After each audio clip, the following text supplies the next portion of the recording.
And here we are, the paint is dried and it's very orange. I'm gonna hold my judgment for later. I'm gonna go ahead, clean up a lot of this stuff. Let me pull away the paper and then see what this looks like. You're watching Concept, featuring yours truly.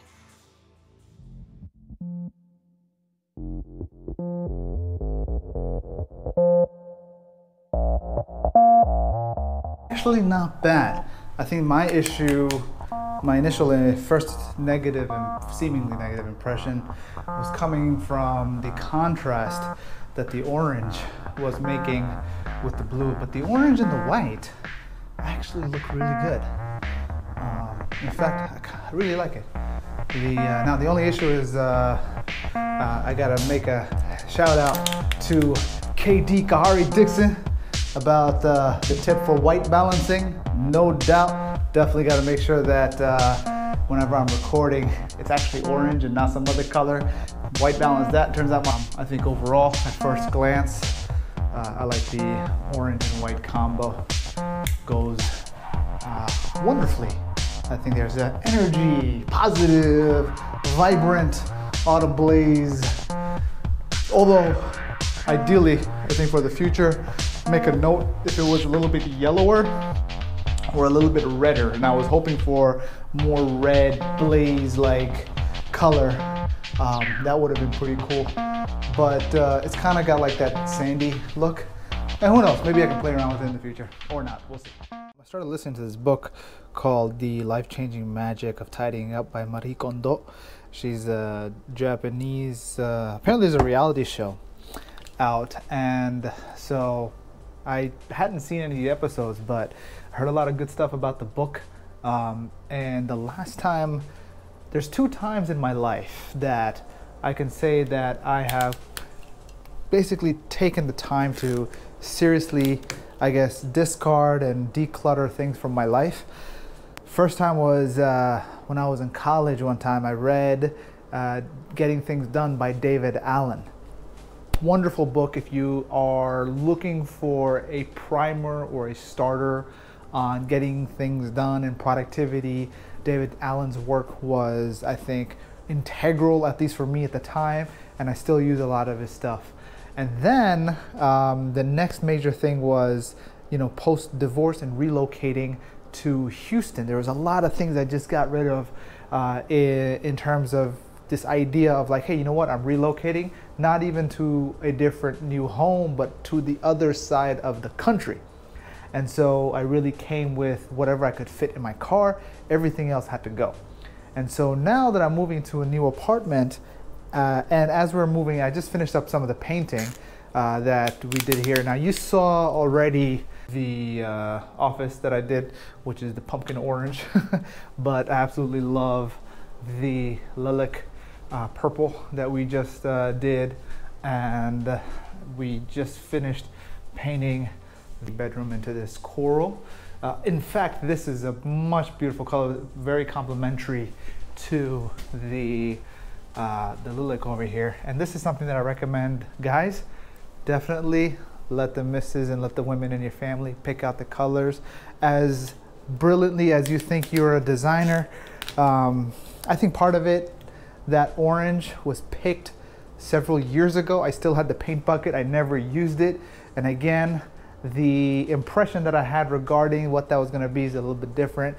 It's not bad, it has a lot of energy. It's just a matter of figuring out how I'm going to design the room and whatnot. The key thing that I got from Marie Kondo's book is just the idea of the order in which you get rid of things. So among the things that I brought with me I got my sound panels from the garage from yesterday, but today I brought in all my books, and this is basically my hard copy collection. Now this, one of the things I ended up doing was actually took a few of these books out and I actually put them in that box over there to trash. And so with all of the paint items and whatnot. But the principle that Ms. Kondo recommends is try to get your books, get your library under 100 items, right? Under 100 volumes. And if you can, get it under 30, right? And the way she suggested is basically take the stuff and put it on the floor and see what really jumps out at you.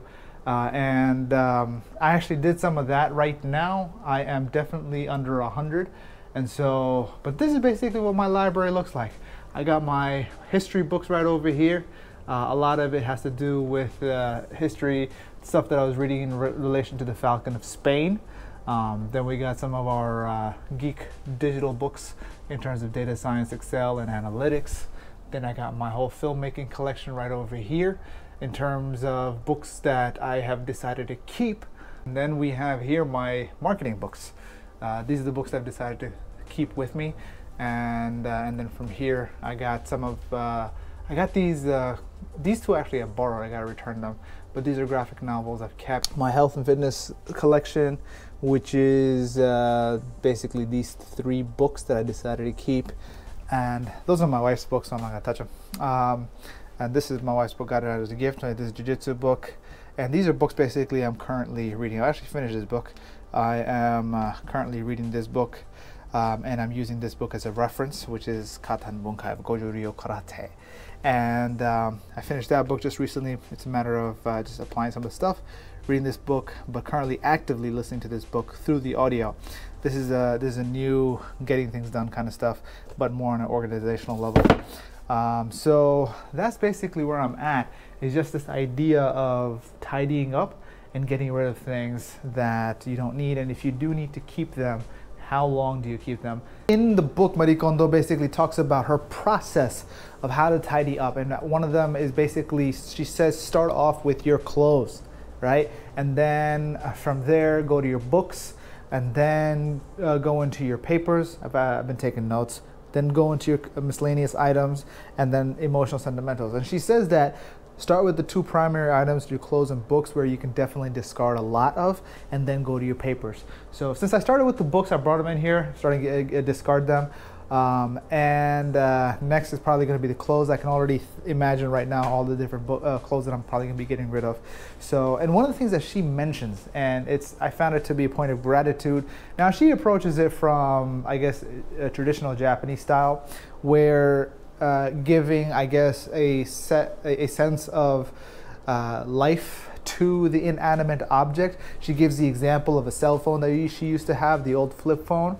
And then one day when she got a new phone, she sent a text message to her old phone saying, hey, thank you for helping me, or being with me, whatever, thanking the inanimate object. Although for me, I understand where she's coming from, the idea of having appreciation and gratitude. Something even as simple as a gift. A lot of times people hoard gifts that they've been given because they feel guilty throwing it out, or they feel, but at the same time, they don't feel like they can use it. And in fact, she's talking about how the whole purpose of a gift is to be received, not necessarily that of utility.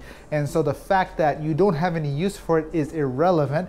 You can get rid of it. And in fact, is it the intention of the gift giver that you feel guilty every time you see the book, but at the same time have the burden of having to use it? No. The idea of being able to have a gift or receive a gift is that very thing is to receive. And so once it has fulfilled the purpose of being received, and you feel the appreciation from the person that is giving the gift, then you're welcome to get rid of the object itself. So similarly, but in the process of getting rid of the object, it's about having the understanding and having gratitude for the fact that, you know what, I got this gift and I'm grateful to the person who gave this to me, and thus this object has fulfilled its purpose. And so thank you for that. And then you can say goodbye to the object itself. And so this is how you can kind of let go of things that maybe have sentimental value. So this is one of the things that I've been in the process of doing.